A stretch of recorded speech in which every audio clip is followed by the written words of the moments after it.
Buenos días, queridos hermanos, les saluda el pastor Martín Balta, pastor de la Misión Cristiana Poder de lo Alto, aquí en Lima, Perú. Hoy día, domingo 25 de agosto. Y en esta mañana vamos a continuar con este pasaje de Tito, capítulo 1, versículo 9, donde habla de los requisitos de los ancianos y obispos.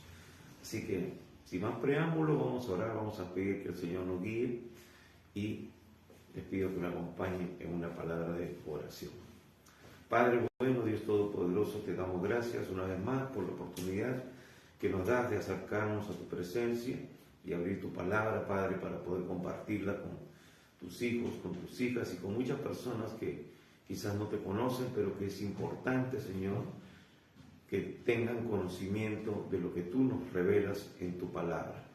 Padre, nos ponemos en tus manos. Y sé tú, Padre, poniendo tu palabra en nuestros corazones, en nuestro entendimiento, para poder ponerla por obra. Te lo pedimos en el precioso nombre de Jesús. Amén y amén. Y bien, en esta mañana, como siempre, les vamos a pedir que tengan un cuaderno de notas y sus Biblias a la mano para poder seguirnos en lo que es la lectura y también en la meditación de la palabra en esta mañana. Bien, vamos a leer Tito, es que Tito y Timoteo son tan parecidos, al menos la primera epístola, y vamos a leer Tito capítulo 1, verso del 1 al 9. Dice así la palabra de Dios: Pablo, siervo de Dios y apóstol de Jesucristo, conforme a la fe de los escogidos de Dios y el conocimiento de la verdad que es según la piedad, en la esperanza de la vida eterna, la cual Dios, que no miente, prometió desde antes del principio de los siglos, y a su debido tiempo manifestó su palabra por medio de la predicación que nos fue encomendada por mandato de Dios nuestro Salvador, a Tito, verdadero hijo en la común fe, gracia, misericordia y paz de Dios Padre y del Señor Jesucristo nuestro Salvador. Por esta causa te dejé en Creta para que corrigises lo deficiente y establecieses ancianos en cada ciudad, así como yo te mandé. El que fuere irreprensible, marido de una sola mujer, tenga hijos creyentes que no estén acusados de disolución ni de rebeldía, porque es necesario que el obispo sea irreprensible como administrador de Dios, no soberbio, no iracundo, no dado al vino, no pendenciero, no codicioso de ganancias deshonestas, sino hospedador, amante de lo bueno, sobrio, justo, santo, dueño de sí mismo, retenedor de la palabra fiel tal como ha sido enseñada, para que también pueda exhortar con sana enseñanza y convencer a los que contradicen. Amén. Hasta aquí la lectura, y ya las semanas anteriores hemos hecho un recuento sobre lo que inicialmente estuvimos compartiendo de este pasaje, ya que lo considerábamos muy importante, la presentación del apóstol Pablo y algunas declaraciones con respecto a Dios, que es quien lo ha comisionado en esta tarea. Y hermanos, eso es importante porque eso es lo que le da contundencia, en nuestro caso también, cuando nosotros estamos compartiendo el mensaje, porque no es una palabra nuestra la que nosotros estamos compartiendo, es una responsabilidad que hemos recibido de parte de Dios y a Él nos debemos. Estamos sujetos a la verdad por causa de la verdad que Dios nos ha encomendado, el Evangelio de la salvación.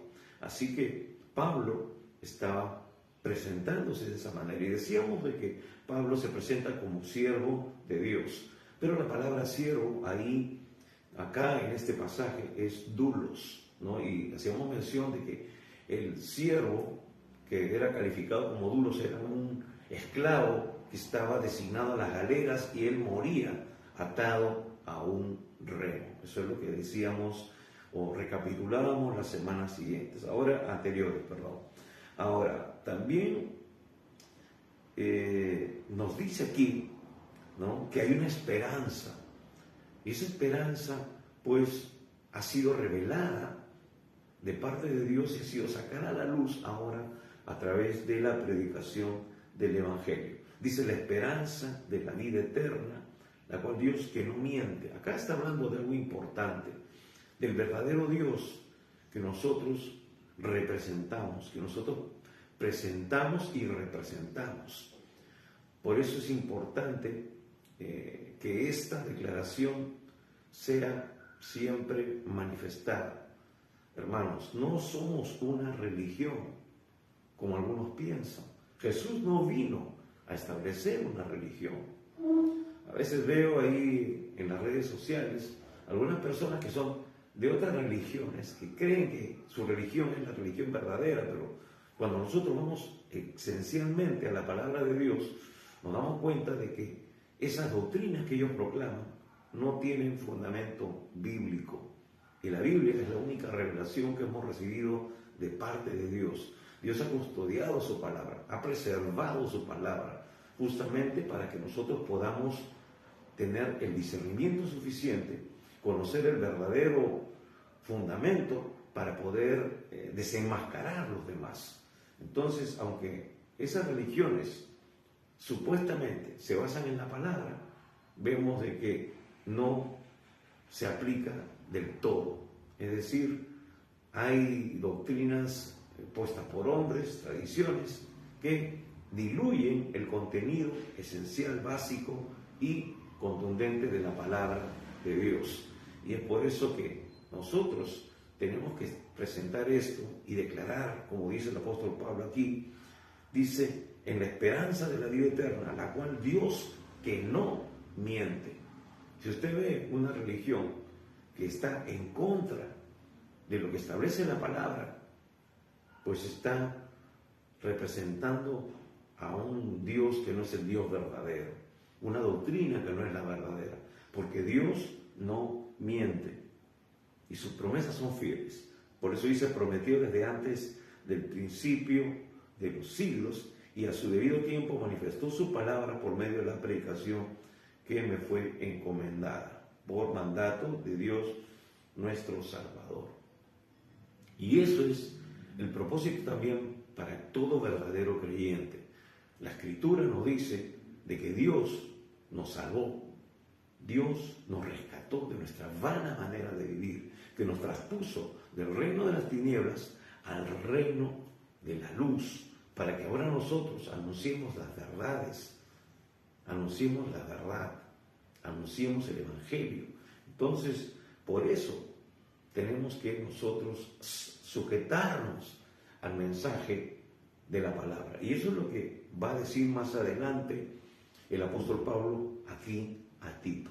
Hemos visto algunas características importantísimas para el obispo, para el anciano, para el supervisor en la iglesia, para aquel que tiene a cargo la administración en la iglesia. Entonces, Pablo le va a decir el propósito, es decir, ahí en el versículo 5, por esta causa te dejé en Creta para que corrigieses lo deficiente. Decíamos las semanas anteriores de que en el libro de los Hechos no se encuentra registrado cómo Pablo o cuándo llegó a Creta, pero de que llegó. Algunos piensan de que Pablo, luego que fue liberado de su primer encarcelamiento en Roma, continuó con sus viajes misioneros, ¿no? Y es ahí donde él de repente se fue a Creta junto con Tito, y ahí predicaron el Evangelio, se abrieron algunas iglesias, pero Pablo, por su carácter y su política con la cual él se conducía, guiado por el Espíritu Santo, y también visitando y reforzando algunas iglesias que él ya había fundado, entonces parece que no se quedó mucho tiempo en Creta.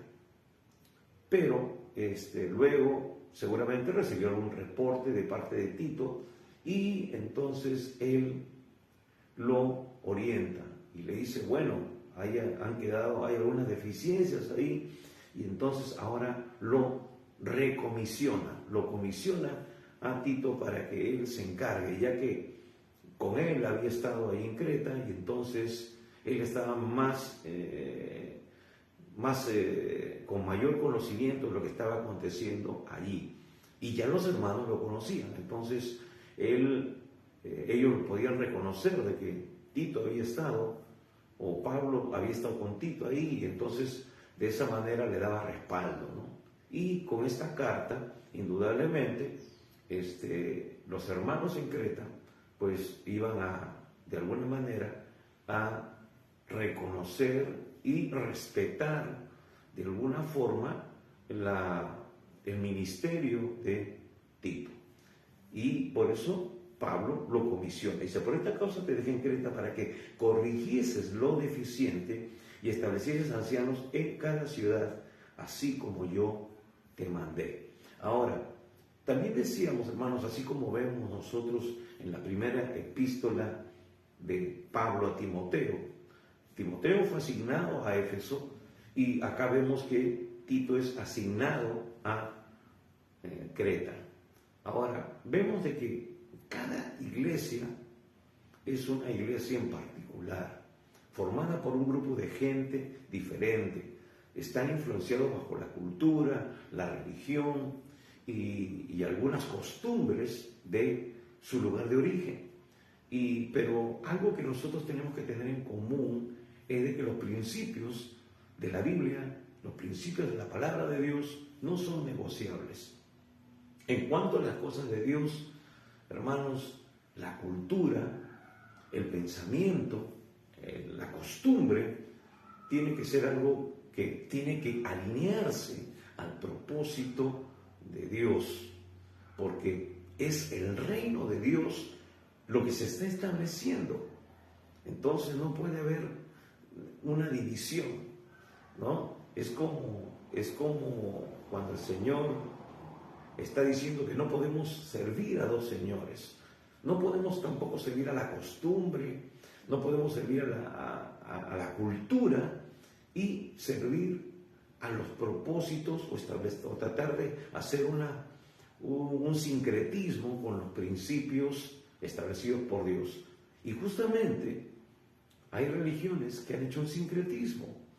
Las costumbres, la cultura, la religión ha venido a mezclarse con los principios bíblicos y de alguna u otra manera se ha diluido el sentido, la esencia del mensaje que Dios nos ha establecido en su palabra. Por eso que aquí en este pasaje, más adelante vamos a ver algunas cosas que Pablo le dice también a Tito y que son lo que también le dice a Timoteo.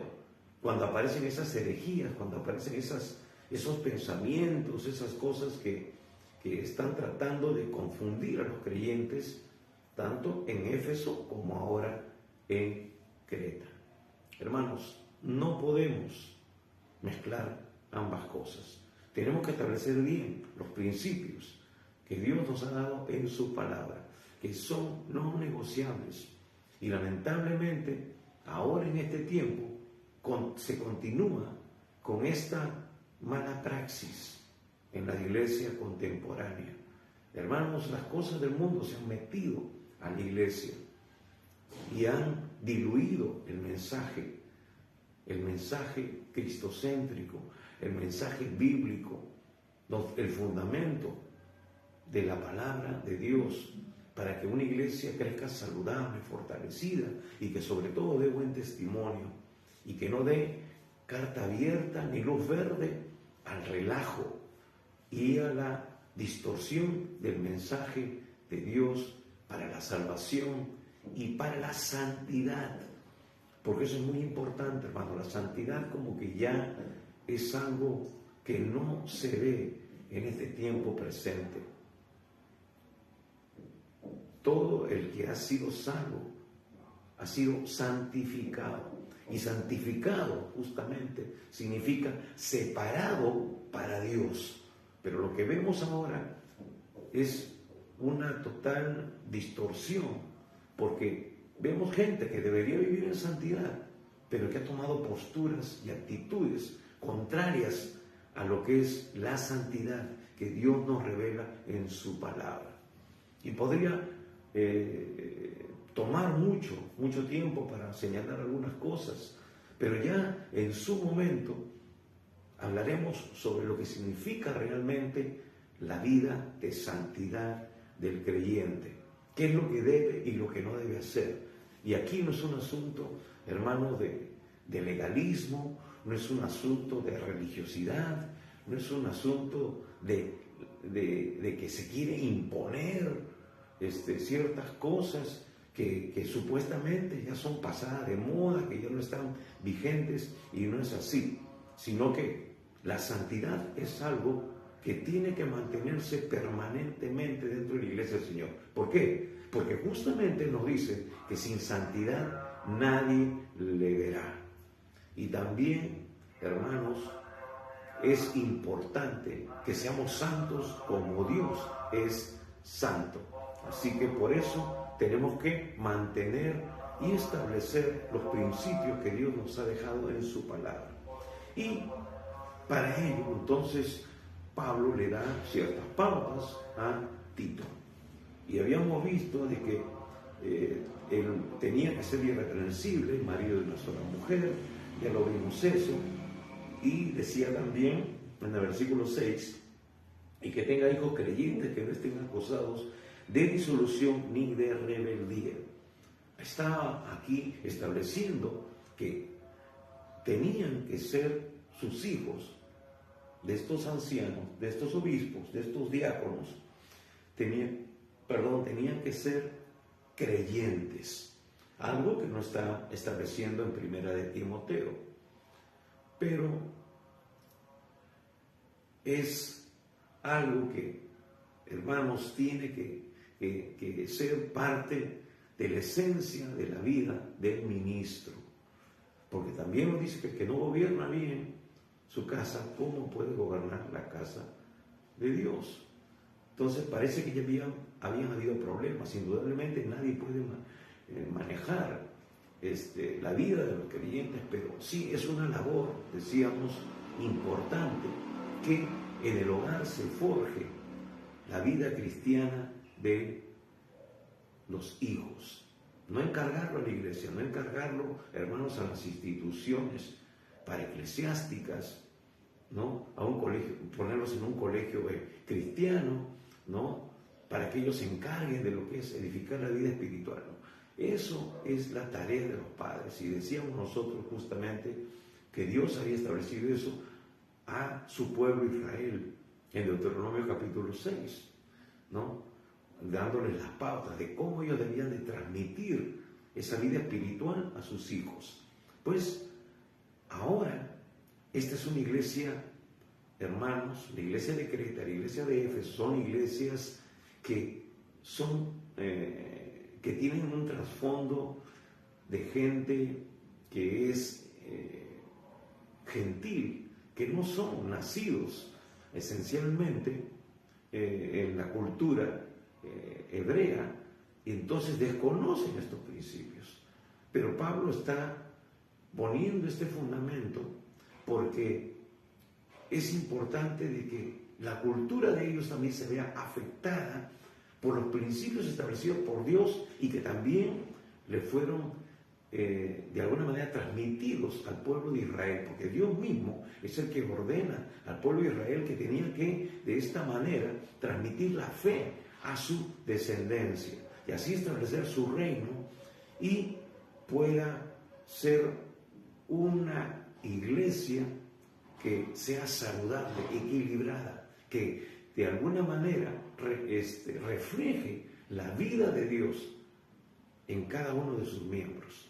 Entonces, aquí está de alguna manera poniendo como requisito indispensable que ellos, por justamente su trasfondo cultural, su trasfondo pagano, su trasfondo gentil, también tenían que ser afectados total y completamente por el Evangelio de Jesucristo.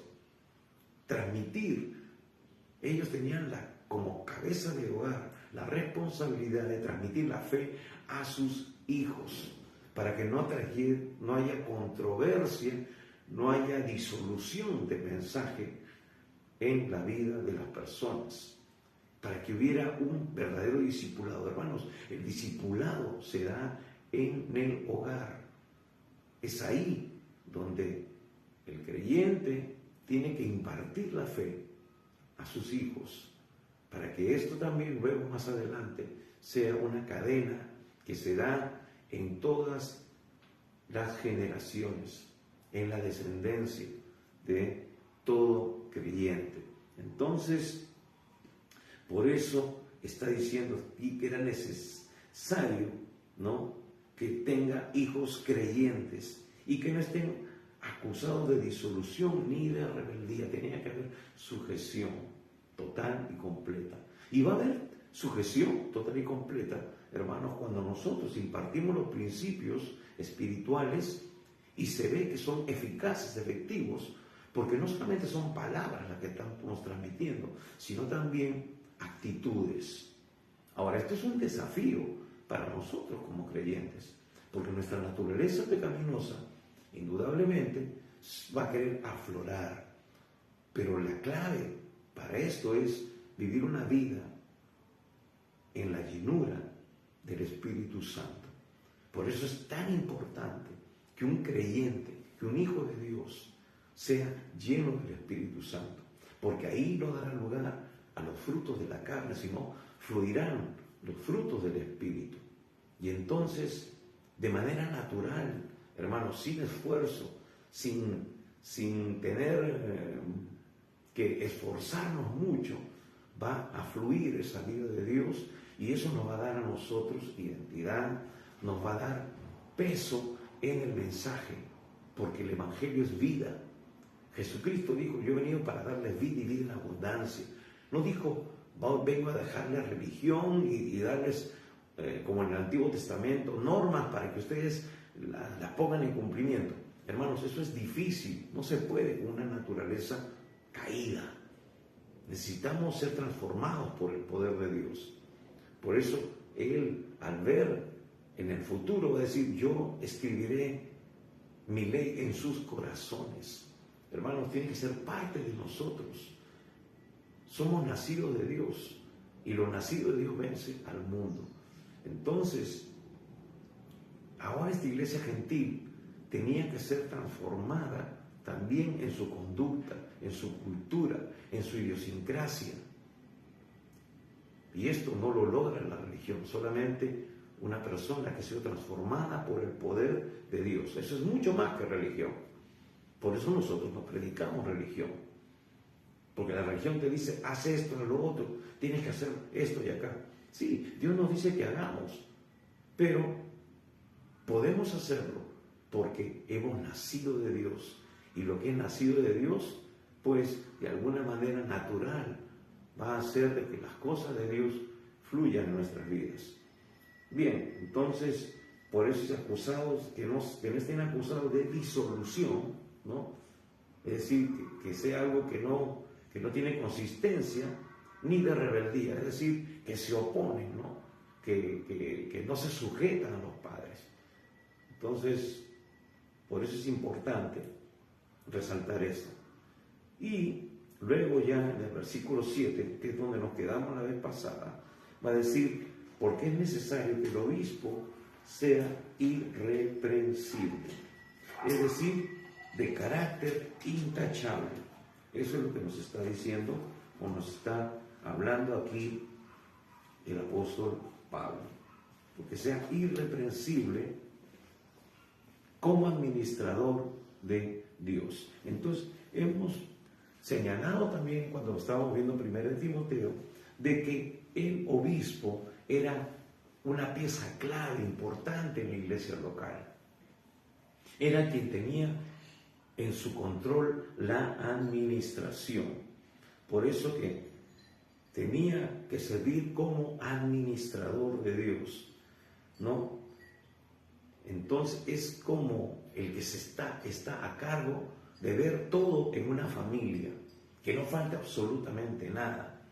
Y cuando vemos nosotros, hermanos, que es un administrador de una familia, ¿no? Tenemos que entender de que no solamente se trata de ser un proveedor. Miren, Dios, el Señor, es un Dios que atiende todas nuestras necesidades de manera integral. En 1 Tesalonicenses 5:23 nos revela eso. Dice, y todo vuestro ser, espíritu, alma y cuerpo, sea guardado irreprensible para la venida de nuestro Señor Jesucristo. Cuando nosotros estudiamos las Escrituras y vemos la esencia, la naturaleza de Dios, vamos a ver de que Dios es, como dice su palabra, Jehová Jireh, el proveedor, el que ve, prevé y provee. Eso es lo que significa. Es decir, Dios ve tu necesidad y tú eres un ser tripartito, al igual que Dios. Él nos hizo su imagen y semejanza. Por eso que Él atiende nuestra parte física, Él suple nuestras necesidades físicas, espirituales y también emocionales. Es un Dios integral. Entonces, también al Él establecer un administrador en la iglesia para que esté a cargo de sus cosas, pues tiene que atender estas tres áreas. Y también el hombre, el esposo, el cabeza de familia, tiene que proveer esas tres cosas. Es decir, tiene que ser el sacerdote de su hogar. Por eso decíamos que tiene que tener a sus hijos en sujeción, y acá Pablo lo establece porque es una cultura pagana. Son gente que ha venido del paganismo, no son, son gentiles, son gente que no conoce a Dios y que ahora tiene que entender de que al haber recibido la salvación, pues tienen una responsabilidad delante de Dios, con su familia y con el mundo entero, de compartir la fe, de vivir la fe. Porque, hermanos, el cristianismo es vida, no es religión.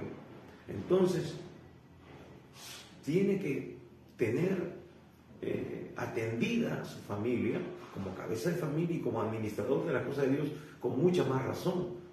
Por eso, establece como principio que el que no gobierna bien su casa, ¿cómo va a poder gobernar o administrar las cosas santas, las cosas de la iglesia del Señor? Entonces, por eso nos dice aquí que era como administrador de Dios, ¿no? Entonces, y el término aquí se traduce como administrador de la familia, dando a entender ese principio.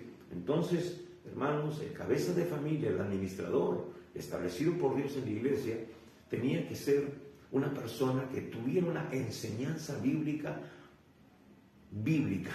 valga la redundancia, bien fundamentada, tener buen conocimiento de la palabra, aplicar la palabra en su vida, en cada área de su vida, tener cuidado de lo que se necesitaba en el templo, ya sea de lo material, y también atender a las personas que tuvieran ciertos problemas.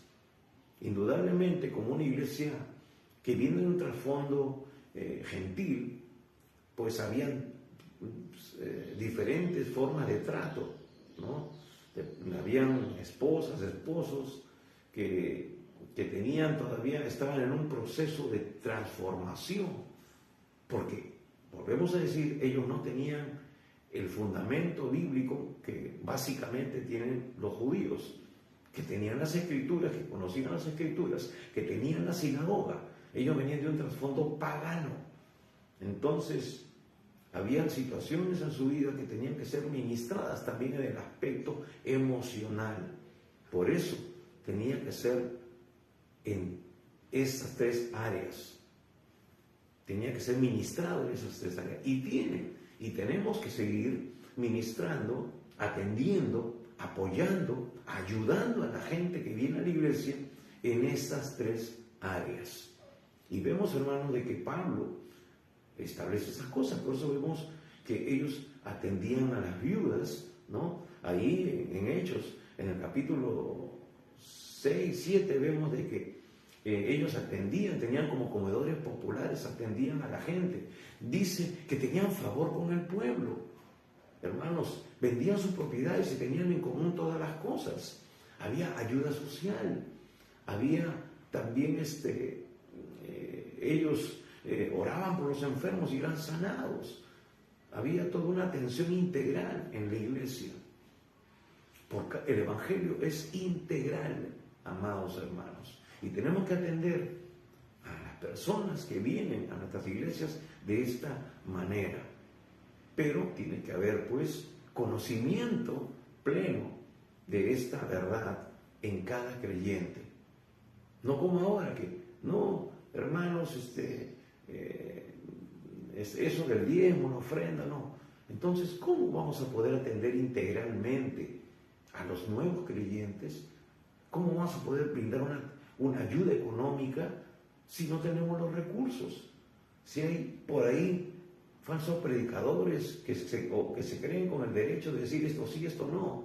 Y eso ya lo hemos dicho muchas veces. Entonces, hermanos, vemos que en la realidad bíblica era la cosa diferente. Se atendían a las viudas. ¿De dónde se puede atender a las viudas si no hay recursos? Pero también tenemos que tener en cuenta que hay un abuso, que hay también una tergiversación. Por eso tenemos que discernir correctamente, porque hay gente, ¿sí? Y por eso aquí no santificamos a nadie. Hermanos, hay falsos ministros, pastores, que se aprovechan de esta situación, que se enriquecen a costa de la fe. Y porque las personas no tienen discernimiento espiritual, porque desconocen las Escrituras. Y entonces por eso necesitamos mucho de la llenura del Espíritu Santo, para que nos dé el discernimiento, para que nos dé revelación, hermanos, para que sean desenmascarados estos obreros fraudulentos.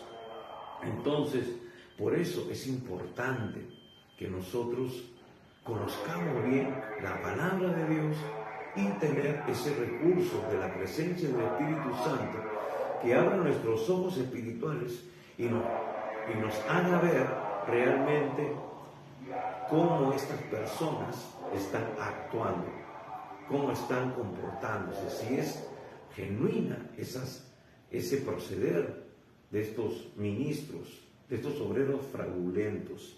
Pero decíamos de que tiene que ser un administrador. Entonces, el obispo era el principal oficial de las finanzas en la iglesia local. Y por esta razón debía ser un hombre de integridad probada.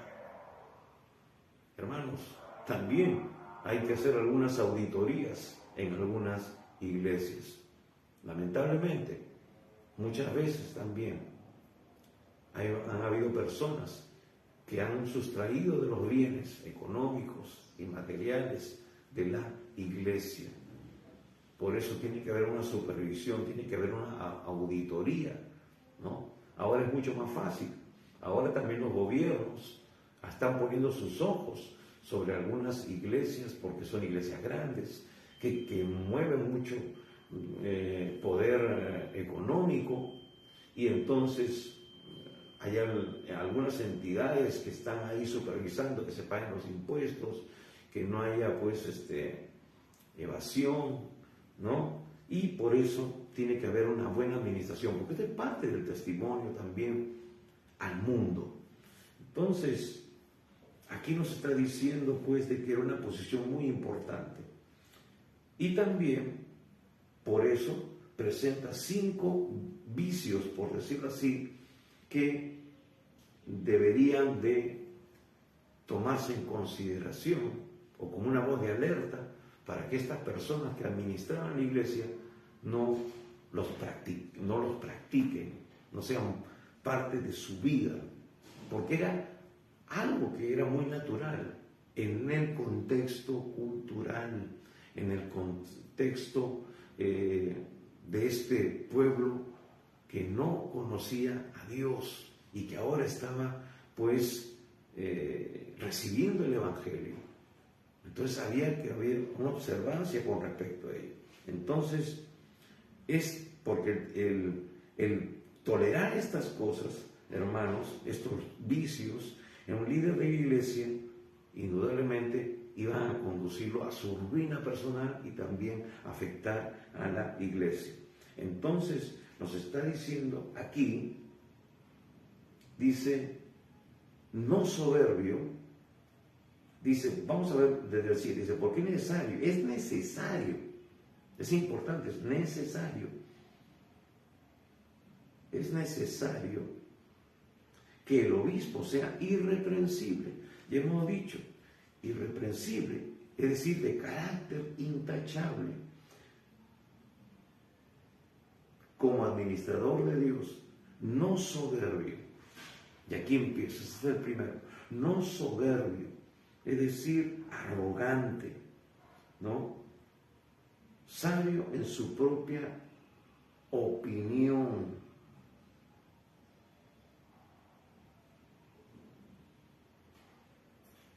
Entonces, porque una persona soberbia, es arrogante, sabio en su propia opinión, es terco, cree que siempre tiene la razón y solamente él dice la verdad, los demás están equivocados. Entonces, eso era un peligro. Entonces, no es una persona enseñable, que escucha, que reconsidera, que reconoce de repente alguna situación en su vida, sino que es totalmente contrario a ese espíritu enseñable, ese espíritu que debe tener un maestro genuino. Está yendo contra esto. Entonces, luego también dice aquí, no iracundo, no dado al vino. Entonces, no iracundo, es decir, de un temperamento irritable, vengativo, que no tiene paciencia, lo cual es totalmente opuesto a un espíritu afable de un siervo de Cristo, ¿no? De una persona humilde, una persona que escucha, una persona que considera, que toma en cuenta, ¿no? Luego dice, no dado al vino. La expresión aquí, no dado al vino, no está hablando por el mismo contexto. En estos tiempos era muy común de que el vino fuera la bebida normal en estos pueblos. Entonces, podía haber un exceso de esta actividad en estas personas.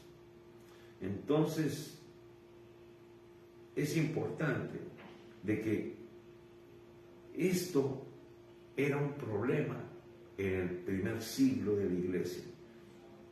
El vino se producía en todo lugar y entonces por eso era una tentación usarlo y abusar de el mismo. Era algo muy fuerte. Por eso que Pablo está aquí estableciéndolo como un hecho importante, el que no fuera una persona que ingiriera de una manera desmedida el vino. Luego también dice, no pendenciero, ¿no? Entonces está aquí hablando de personas que tienen una actitud violenta, abusiva.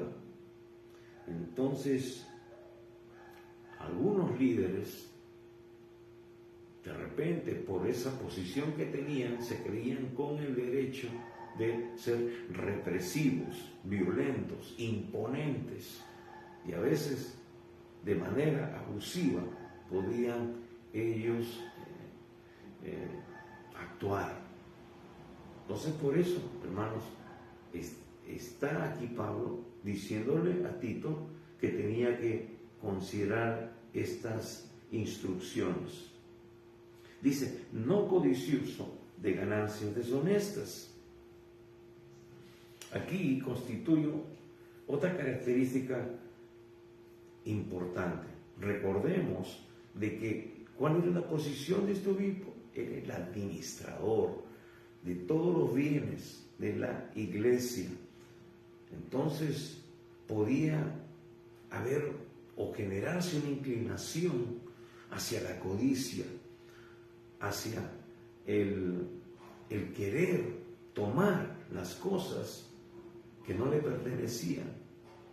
Como dice un dicho popular, en el arca abierta hasta el justo peca, ¿no es cierto? Y lamentablemente yo he podido experimentar esa situación. Hermanos, lamentablemente formé parte hace mucho tiempo de una iglesia donde yo era pastor asistente y lamentablemente el dinero se perdía, por decirlo de alguna manera. Se sustraían cantidades de dinero. Descubrimos de que uno de las personas encargadas ahí en la administración cogía el dinero, se robaba el dinero, fue confrontado.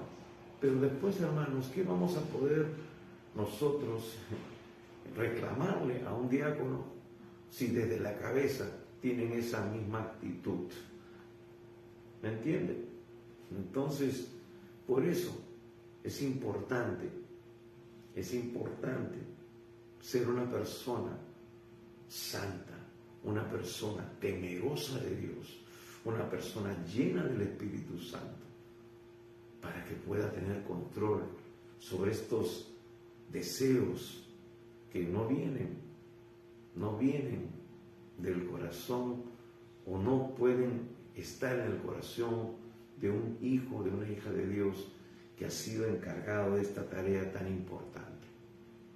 Entonces, por eso, no debería ser codicioso, no debería generar ese deseo en su corazón, por esa misma posición que está teniendo dentro de la iglesia del Señor. Y luego,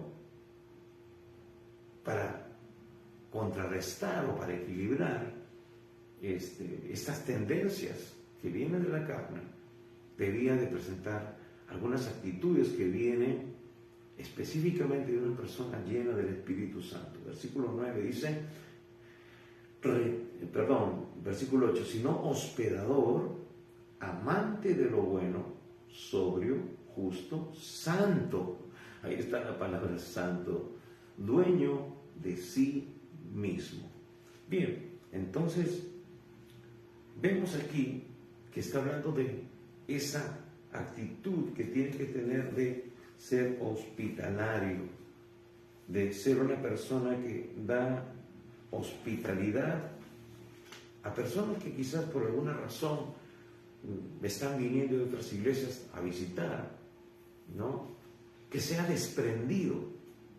En vez de ser codicioso, tiene que ser desprendido, tiene que brindar lo mejor a otras personas. Entonces, hermanos, está hablando aquí, como lo dice también en 1 Timoteo capítulo 3, ¿no? De que debe ser hospedador.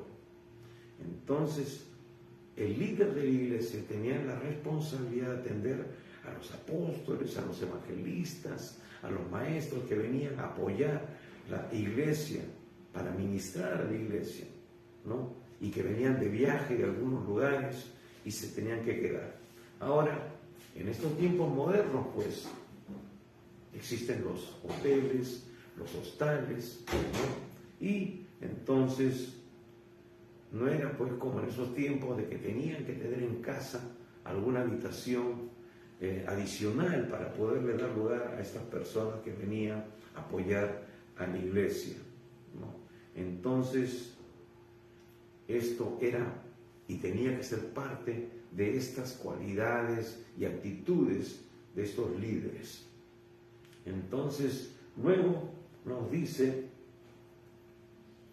amante de lo bueno, amante de lo bueno.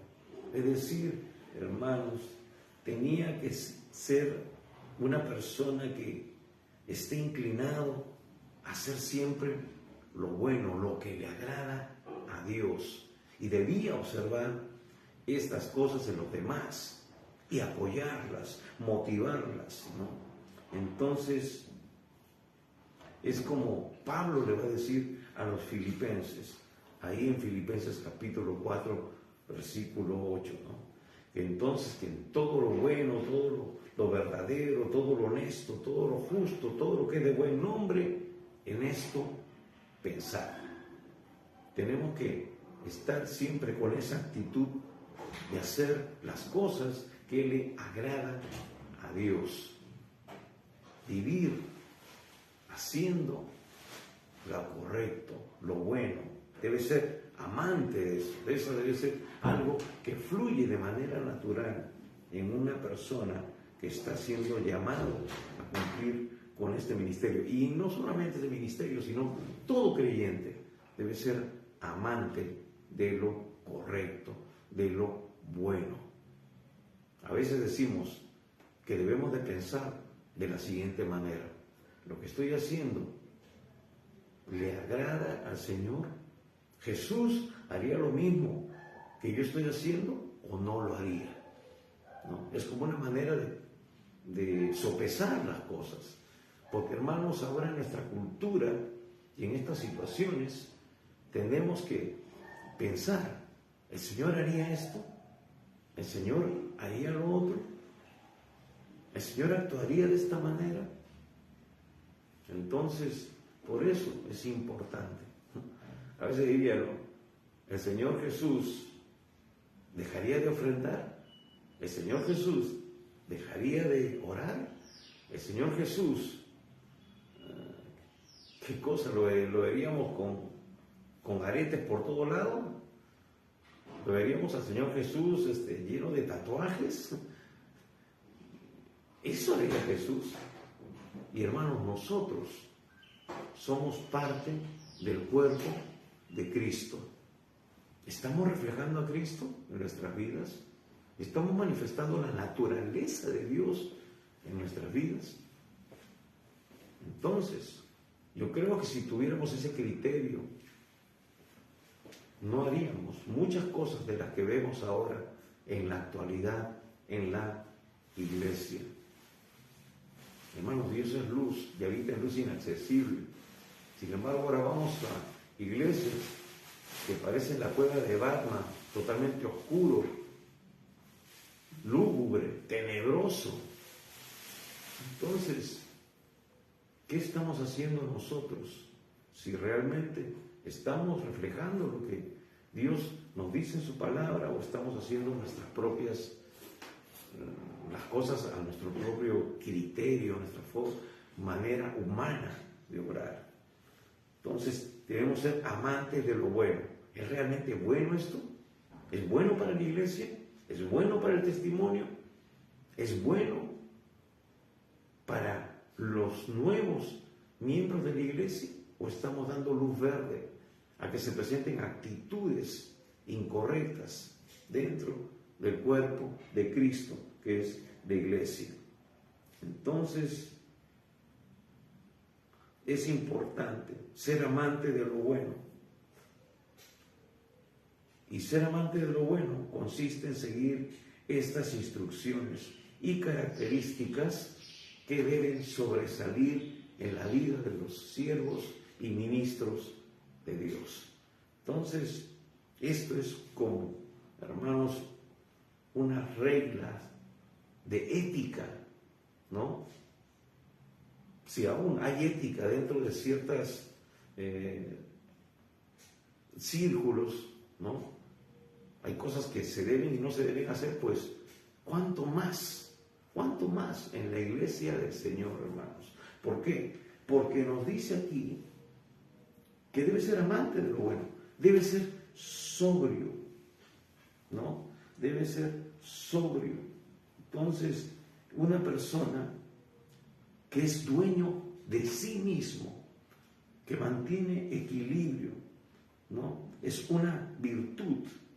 Debe tener dominio propio, control propio, debe estar controlado por el Espíritu Santo, ¿no? Debe tener la habilidad de confrontar objetivamente situaciones difíciles sin dejarse influir por ningún tipo de prejuicio. Eso es ser una persona sobria. Debe ser prudente. El dominio completo sobre las pasiones y los deseos, de modo que eso no le permita quebrantar los principios que Dios está estableciéndonos aquí y a lo largo o en toda su palabra. Entonces, luego también dice que sea justo. Justo. Hermano, ¿qué es una persona justa? En el contexto es hacer lo que Dios haría siempre. Dios es juez de toda la tierra. ¿Acaso Él no hará lo que es justo? ¿No hará lo que es correcto? Entonces, también este hombre debe tener esa cualidad de justicia y santo, dice justo, santo. Hermanos, una persona santa, algo que ha sido santificado, significa consagrado, separado para un uso exclusivo. Hermanos, si el Señor dice que todo nuestro ser, espíritu, alma y cuerpo, tiene que ser guardado irreprensible para la venida del Señor Jesucristo, hemos sido comprados con precio, le pertenecemos a Él.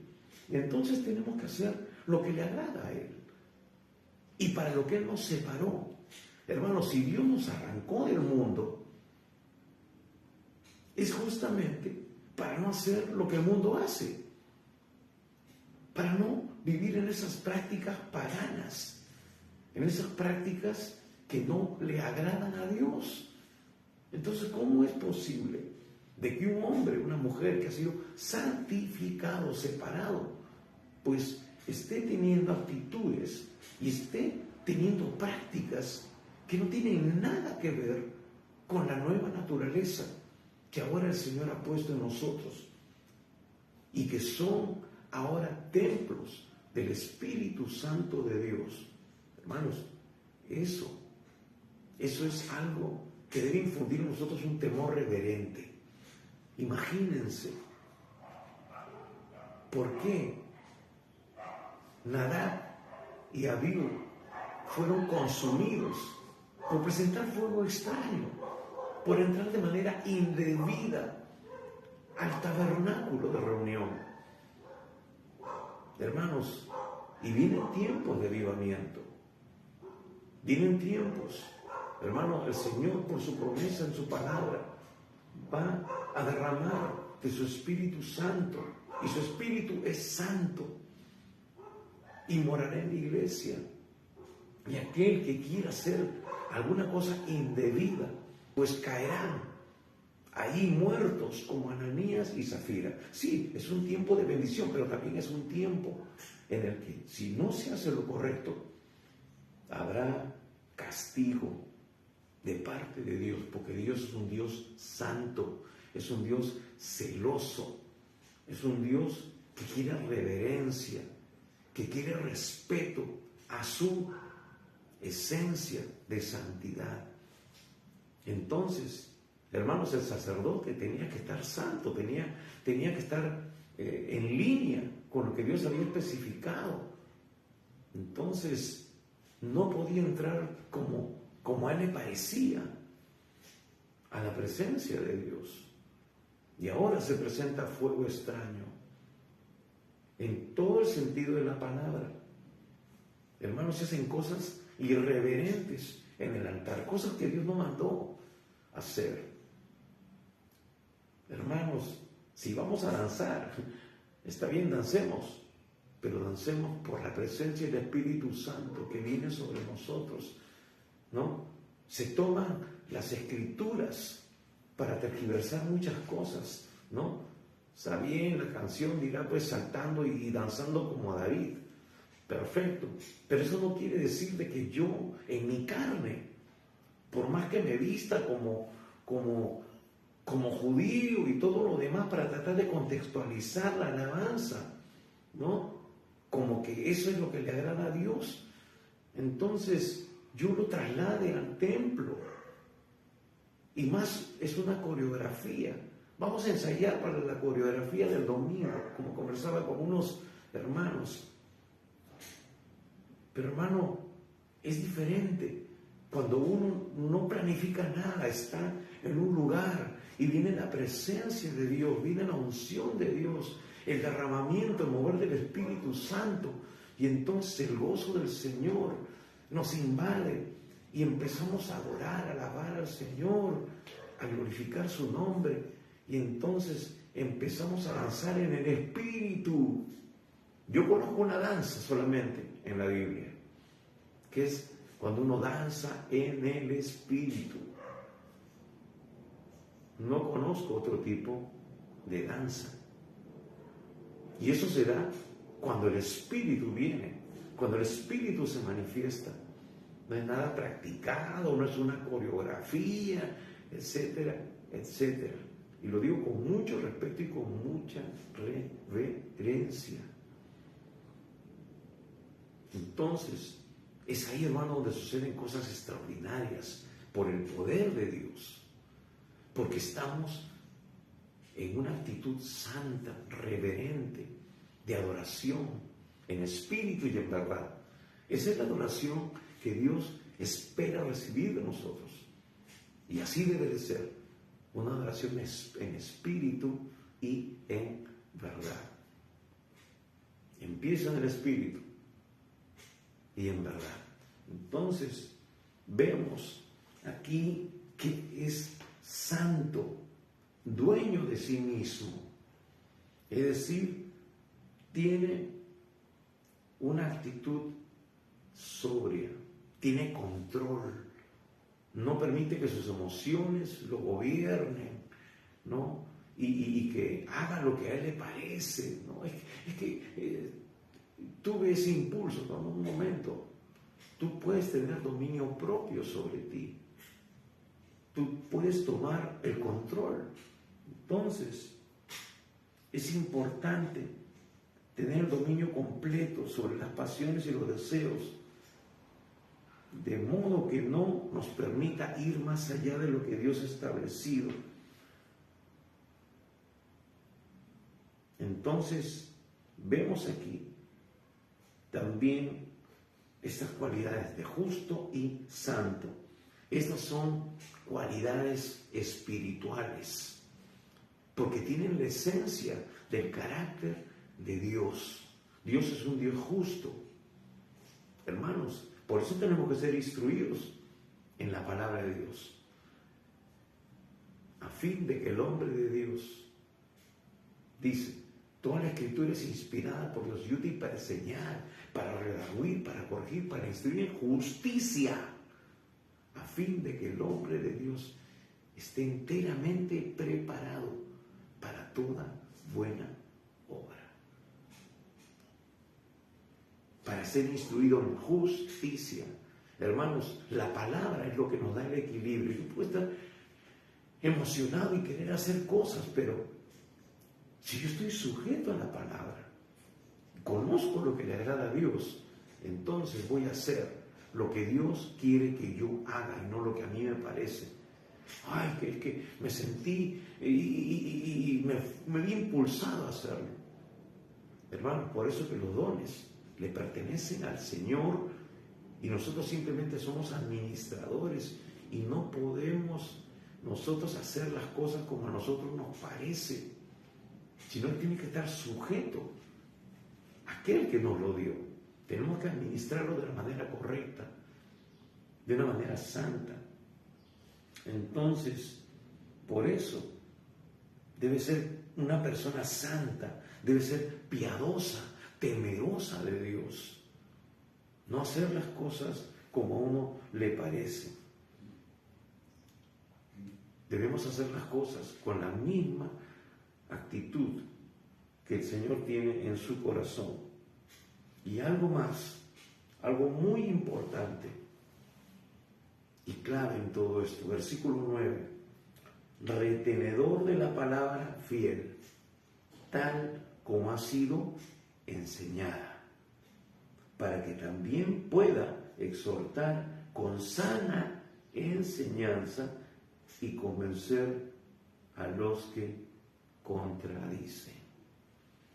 Hermanos, tenemos que conocer, estar empapados de la revelación, de la palabra de Dios, todo el consejo de Dios. Pablo dijo cuando se despidió de la iglesia en Éfeso, no he dejado de darles todo el consejo de Dios, todo lo que nos dice la palabra.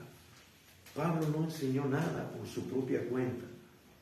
Ellos estaban sujetos, tenían también sus reuniones, cómo tratar con los gentiles, cómo tratar estas situaciones judaicas. Está todo eso centrado en la palabra. Entonces, hermanos, dice retenedor de la palabra fiel.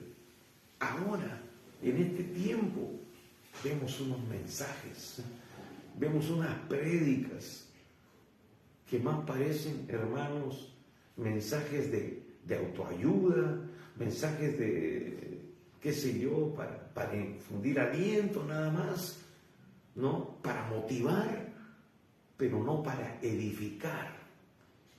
Tenemos que tener todo el consejo de Dios.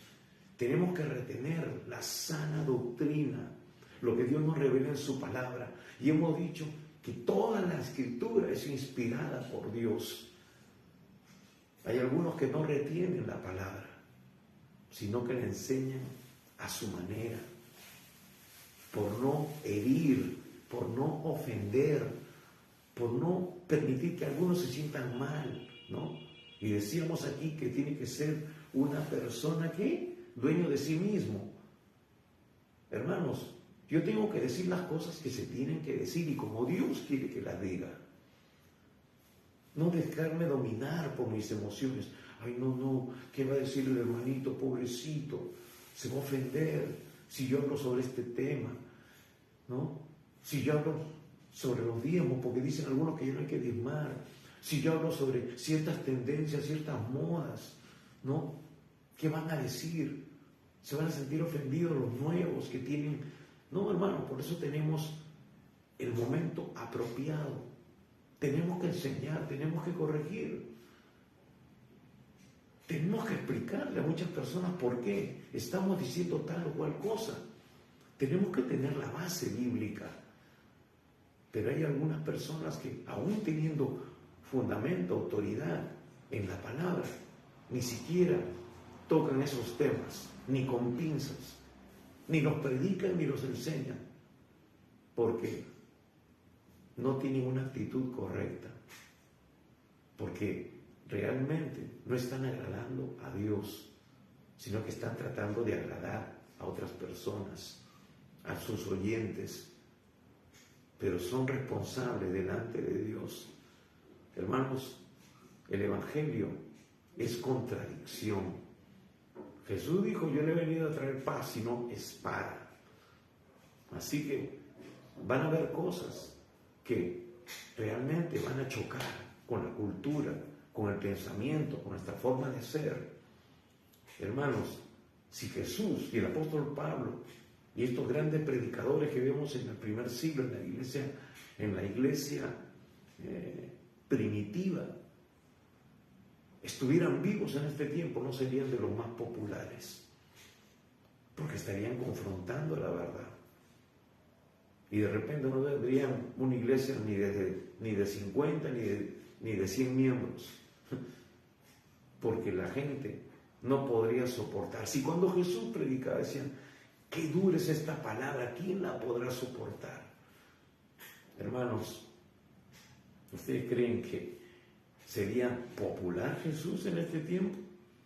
Con este mensaje revolucionario, transformador, que rompe los esquemas. Seguramente si estuviera Pablo entre nosotros, ya hubiéramos querido, como los judíos, desaparecerlo de la tierra. ¿Cuántas veces hubiera muerto Pablo ya a lo largo de toda la historia? Entonces, hermanos, nosotros predicamos no para ser populares. Nosotros no predicamos por tener iglesia de 100, 200, 300, 1000, 1 millón de miembros. No estamos aquí para agradar a nadie. Y lo digo con toda honestidad, no estamos para que la gente se sienta bien. Si pretendemos eso, estamos dando un mensaje equivocado, contrario a lo que Dios nos muestra en su palabra. Tenemos una responsabilidad. Somos heraldos, simplemente. Y un heraldo es aquel que salía en los tiempos de los reyes a las calles, abría el pergamino, leía y punto. Y se retiraba. Notificaba. Pues hermano, estamos notificando lo que está en el corazón de Dios, lo que Dios quiere ver en su iglesia. ¿Me entienden? Lo que Dios quiere ver en tu vida, en mi vida, en la vida de cada creyente. Eso es lo que estamos declarando. Y es importante que lo tomes en cuenta, que lo consideres y que lo apliques. Y si no estás haciéndolo, entonces ya la responsabilidad recae sobre cada persona, sobre cada individuo, sobre todo creyente. Ahora es importante que tomemos una decisión al respecto. ¿Estamos haciendo la voluntad de Dios? ¿Estamos reteniendo la palabra tal como ha sido enseñada? Eso nos da autoridad. Porque yo no puedo, hermanos, tratar de corregir a otro si yo no estoy alineado en mi vida con la palabra. Es lo que Jesús dijo. Yo no puedo sacar, ¿no?, la astilla que está en el ojo ajeno si yo tengo un tronco en el mío. No tengo autoridad. Estoy simplemente siendo un teórico. Y lamentablemente en la iglesia ahora hay muchos teóricos. Pero Jesús quiere que no solamente seamos oidores, sino también hacedores de la palabra. Así que en esta tarde vamos a darle gracias a Dios por su palabra y también, hermanos, reconocer en qué estamos andando mal, qué es lo que no estamos haciendo bien. Estamos reflejando estas cualidades en nuestra vida. Digo en nuestra vida porque esta no es solamente responsabilidad ahora de aquellos que son diáconos, que tienen algún cargo en la iglesia, que tienen responsabilidad delante de Dios y del mundo, de ser sal y luz, de reflejar a Cristo, de ser un hijo, una hija de Dios genuino, de vivir en santidad. Hermanos, la Biblia dice que sin santidad nadie le verá. ¿Estás haciendo lo que le agrada a Dios? ¿Estás administrando bien la vida que Dios te ha dado? Todo tu ser, espíritu, alma, tu cuerpo, este cuerpo que es templo del Espíritu Santo, lo estás honrando.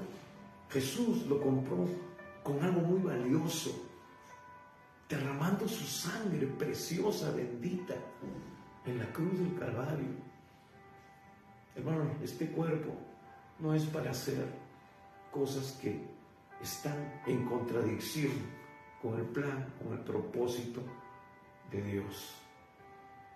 Él es el dueño. Tenemos que consultarle a Él. Señor, ¿puedo hacer esto o no puedo? Dios no ha cambiado. Dios sigue hablando.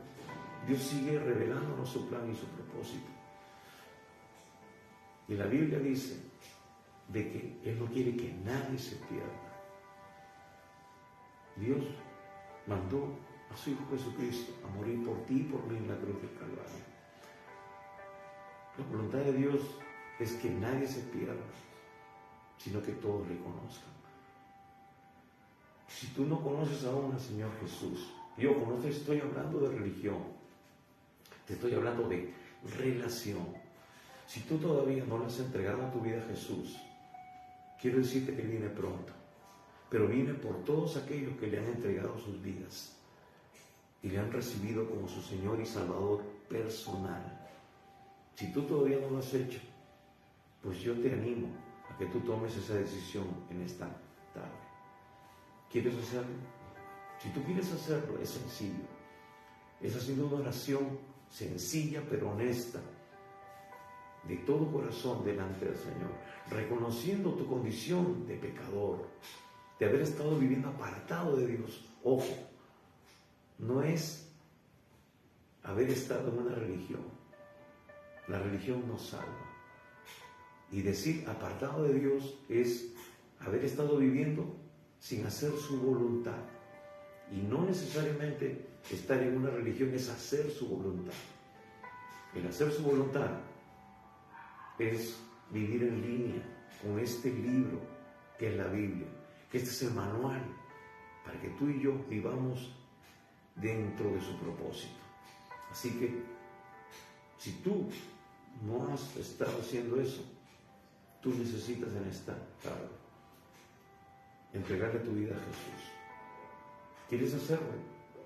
Pues haz sencillamente y honestamente, de todo corazón, esta oración. Dile en esta tarde: Padre Santo, reconozco que soy pecador y necesito de tu perdón. Señor, perdóname por todos mis pecados. Estoy dispuesto a abandonar el pecado. Señor Jesucristo, creo que tú has muerto por mis pecados en la cruz y eres mi Salvador. Ahora mismo, Señor, yo te invito a entrar en mi corazón. Toma el primer lugar en mi vida y te seguiré obedeciendo tu palabra cada día. Señor, hoy yo te recibo como mi Señor y único Salvador. Amén. Si tú hiciste sinceramente, de todo corazón, esta oración, la palabra de Dios nos dice que hoy, en este instante, tu nombre ha sido escrito en el libro de la vida del Cordero, y ya no vendrás a condenación, mas has pasado de muerte espiritual a vida espiritual. Si tú partieras hoy de este mundo, te irías a la presencia de Dios. Es su promesa. Y su promesa es fiel. Hemos visto en este pasaje que dice que es Dios quien nos dice esperanza, ese Dios que no miente. Dios te ha dado vida eterna si tú has recibido a Jesús, y Dios no miente. Así que este es el principio. Hermanos, el recibir a Jesús es solo el principio. Ahora hay todo un proceso de vida. Tienes que aprender todo lo que Dios te ha dado como promesas, como herencia en su palabra, para que tú puedas vivir esa vida plena, esa vida abundante que Jesús nos ha prometido. Así que queremos ayudarte. Escríbenos y nosotros estaremos mandándote algunas ayudas para tú empezar a crecer, a avanzar en esa nueva vida que has recibido hoy por medio de haber entregado tu vida a Jesús. Así que queremos conocerte, queremos ayudarte, queremos enseñarte a depender de Dios. No depender de un hombre, de una iglesia. Somos una iglesia, sí, pero tú, más que una iglesia, necesitas depender de Dios, manteniendo esa relación con Dios. La iglesia te ayuda, la iglesia te anima, porque también la Escritura nos dice que tenemos que congregarnos. Sí, eso ayuda mucho en el crecimiento espiritual. Pero hermanos, hay momentos en que el enemigo va a querer que ya no haya iglesias.